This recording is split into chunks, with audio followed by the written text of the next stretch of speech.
YouTube? This is your host, Ranee B, here to spill that homicidal tea. And today's blend of tea, fabulous rainbow flag blend to celebrate the awesomeness of our victim. Right in time for Pride Month, because we're filming right before June. Holla! Well, this is going to feature a case of Brucetravious Frazier. Now, if this is your first time to homicidal tea, then welcome. And if not, then welcome back, honey. It's good to see you again. Now, let's get into the solved homicide case of Brucetravious Frazier.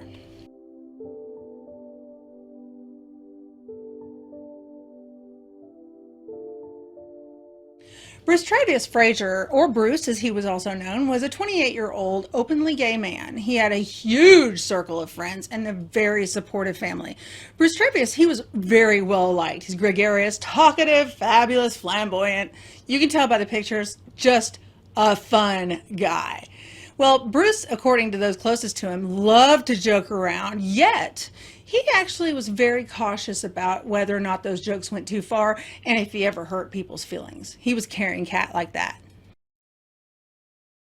On July 23, 2018, Opelika, Alabama police received a shots fired call, actually multiple calls, at about 7:48 p.m.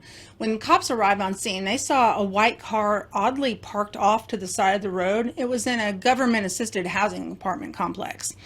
When the cops started processing the scene, there were a lot of eyewitnesses. And if you've seen First 48 or murder tapes or any of those, ID, Investigation Discovery Channel, a lot of witnesses, but then they all say, nah, mind my own business. Of course, they didn't want to get involved. Understood, they have to live there, but most people saw nothing. The victim was leaning against a partially rolled down driver's side window of his white Dodge Challenger, shot in the head behind his left ear. He was still breathing when the police came on the scene, so police and paramedics, they did their best efforts to make sure that he could get to the hospital quickly en route to give him the best chance for survival. Many of the eyewitnesses recognized Bruce from the neighborhood and knew him and his family. They also contacted his family immediately because, everybody was just, it's like it's big family out there, but there's always, you're going to have some tough interactions with some people, gangs and things like that, but there's also a really, really good part of these lower income communities that aren't focused on in the media, which is really unfortunate because there's a kinship in there, and there's also, code of the street, but there's also, for a lot of the people down there, there's a real sense of family, and that's exactly what happened here. So they were contacted immediately. So the outlook for Bruce, it was extremely, extremely bleak. So a huge caravan of people, family, friends, neighborhood acquaintances, all them, they traveled to the hospital to hopefully see him before he transitioned to the next realm, if you know what I mean. Unfortunately, Bruce did pass away as soon as he arrived at the hospital. The police still at the scene discovered that Brucetravious had been shot in a different location and then somehow moved his car to where they found him when they were examining the crime scene. The crime scene where the shooting had taken place was in another part of the residences. Like I said, it's a Section 8 type, so it just is a very stereotypical box, in and out kind of place. So he was on the opposite side of the complex where the shell casings were found, and they were 14.9 millimeter shell casings. Doesn't that seem to be an odd size? I've never one time heard of that size shell casing, but you know what? What do I know? You know nothing. Cops were able to figure out that the killer wasn't a great shot because he had struck Brucetravious once, but missed two other shots that went instead to a nearby residence. Thankfully, oh my gosh, nobody was hurt that was inside of those residences, so it could have been a lot higher of a body count, if you will. That kind of sounds kind of callous, but that's the way they speak. The police were told by eyewitnesses at the site that there was also a female that was inside the vehicle, but that she had fled following the shooting. She later came forward on her own and introduced herself as Lartasha Robinson, a good friend of Bruce's. Brucetravious and Lartasha, they were besties, according to Lartasha, and they had met about 15 years prior. They were really close. She explained to police that they were out riding around and just kind of hanging out that day when they were flagged down by a man as they drove through the area. Lartasha said that she'd overheard Brucetravious kind of talking with the man through the window. Not really a violent or heated thing, just kind of a questioning thing. Well, after Bruce rolled down his window to better hear what the man was saying, the man just started firing. He hit Brucetravious immediately. And after Bruce was hit, he slumped over and on the driver's side window and she was scared to death for her life. So she pounded the gas pedal with one hand and the steering wheel with the other, and somehow was able to get out of that area, thank God. She threw that car in park and got the hell out of there. Luckily for investigators, the apartments did have a CCTV system that was working at the time of the attack. The entire incident was captured on film. A white automobile, that would be Brucetravious's vehicle, entering the parking lot, and they were driving around, presumably just to look for people he knew to talk to hang out and whatnot. But not too soon after, a young black man approached the intersection and started talking to the driver. Again, even on tape, it doesn't really look like it's violent.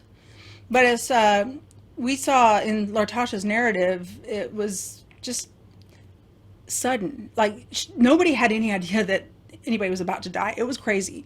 After that, the young man calmly just starts shooting and then walks back to his apartments. See, now that is the shit that is scary. A motherfucker that don't give a shit. Like, just walking. It ain't no thing, bro. Just smoking a fool ain't nothing.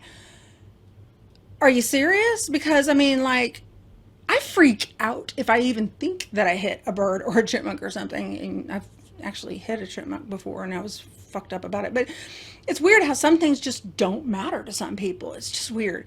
But still, watching the cameras, you can see that when the cops arrive, the gunman scans the area before taking off and running and sprinting to a neighboring residence.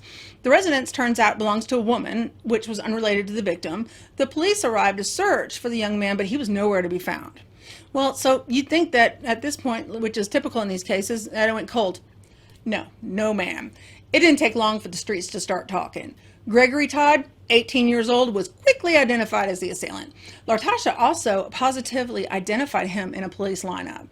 Now, what's crazy is that a few weeks after this happened, Lartasha was at her house with her boyfriend. When he got up to use the restroom in the middle of the night, he heard gunshots. Close gunshots. I mean, her home had been targeted, and the eyewitnesses were able to identify Gregory Todd's vehicle, a brown Grand Marquis, as the shooter. Greg stayed on the run for a while, even fleeing after a traffic stop. Come on, cops. But when the cop began the traffic stop, he was able to flee once more because he was in the passenger seat. So I guess I'll give the cops a pass on that one. Well, they got tired of his crap, and then they called in the big dogs, the U.S. Marshals. Woo! And they had information concerning Gregory's movements on August 17, 2018. It was about 3 weeks after Brucetravious' death. Gregory was apprehended in a trailer park in Camp Hill, Alabama, and taken into U.S. Marshal custody. Yeah! Gregory, he was just a pup. He was barely 18, so he was not that educated on how this whole interrogation process works. Luckily for police. And he did not yet understand that you never, ever talk to police. Ever. The cops had told Gregory that the shooting had been captured on videotape, and Gregory said, well, I want to see that recording. And the cops said, okay, you can see it in due time. Just talk to us a little bit more first. Oh my God. He believed them. You are made of stupid. Gregory quickly was, quote, coaxed into speaking with the cops. They asked him if they'd ever seen Bruce before or had any disagreements with him. And Gregory claimed that actually he had seen him before and he was always staring at him. Made him uncomfortable. You know, street cred guys stay the hot heterosexual male on the streets, thug life, whatever. Gregory went as far as to claim that Brucetravious had a thing for him. On the day of the shooting, Gregory noticed Bruce staring at him again. Gregory said that he was already pissed off on that particular day. Ooh, because that makes such a difference. Jeez, dude, control your emotions. Don't you people realize that when you react to people, the more control you give them? Anyway, I digress. Greg was pissed, like I said, when Bruce started mean mugging him. Ooh, it was game on. I swear I hate young thug life idiots that just have shit to prove. Just go home. Just stop. Anyway. Gregory said that Brucetravious must have noticed his gun when he rolled down his window to say something and started taunting him about it. Now, he needed to teach Bruce a lesson. He lit him up. Like, how does that teach him a lesson? Boom, bitch, now you're dead, son. What's up? You learned your lesson? What the fuck? I mean, if they're dead, how do you know they learned the lesson? I mean, like, how does that work? I want somebody, like some gang, high-level gang member to respond to this and let me know how that works, because I just don't get it. Anyway, Gregory was also, you learn this.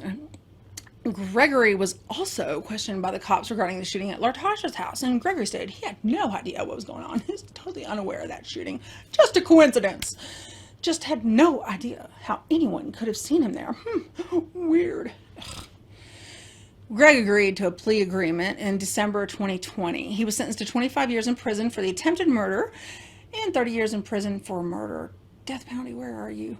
In 2033, he'll be eligible for parole. Why can't the death penalty teach him a lesson like he taught?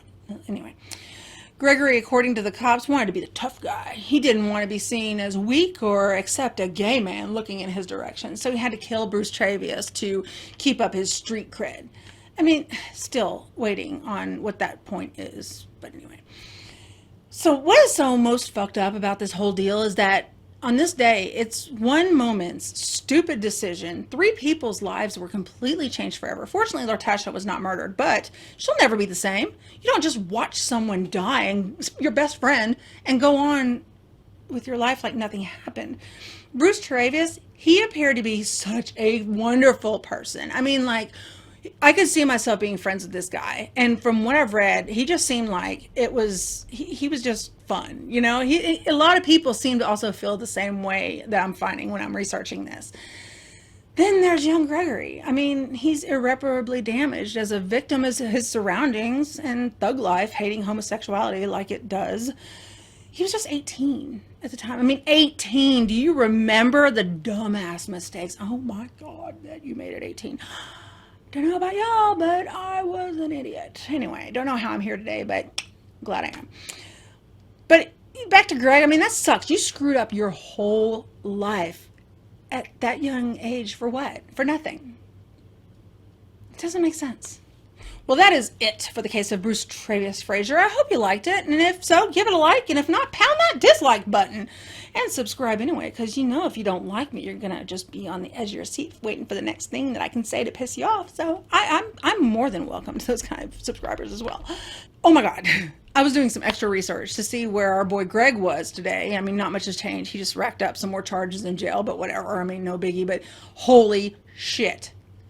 I cannot believe that I stumbled on, when I was looking some details from this case up, a whole other case that is so disturbing.